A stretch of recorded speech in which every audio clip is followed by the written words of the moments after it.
சொல்லுங்கள்.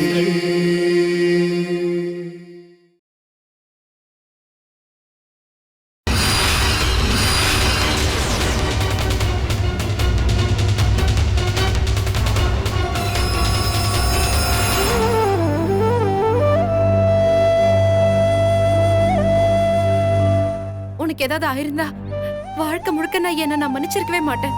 எனக்கு எதுவும் ஆகலக்கா. I'm all right. இன்னொரு விஷயம், நான் என்ன பண்ணணுமோ அதை பண்ணிட்டேன்க்கா. அன்னைக்கு முன்னாடி நான் பிரியாவை பத்தி பேசி நான் அவளை இப்படியே யோசிக்க வச்சிருக்கேன்க்கா.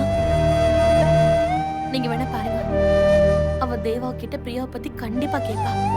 அதுக்கப்புறம் தேவா பத்தின உண்மைகளை அவ நிச்சயமா புரிஞ்சுப்பாக்கா. அதுக்கப்புறம் எல்லாமே சீக்கிரம் சரியாயிடும்க்கா.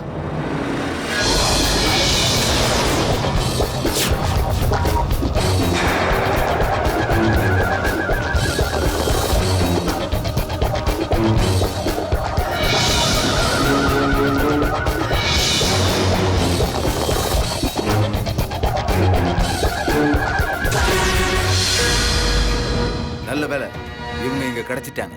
ஆனா இவங்களை தவிர வேற யாரும் இங்க இல்ல. எனக்கு என் ஃப்ரெண்ட் நல்லபடியா திரும்ப கிடைச்சிட்டா. எனக்கு இதுவே போதும். Thank you so much. That's okay Nithya ma'am.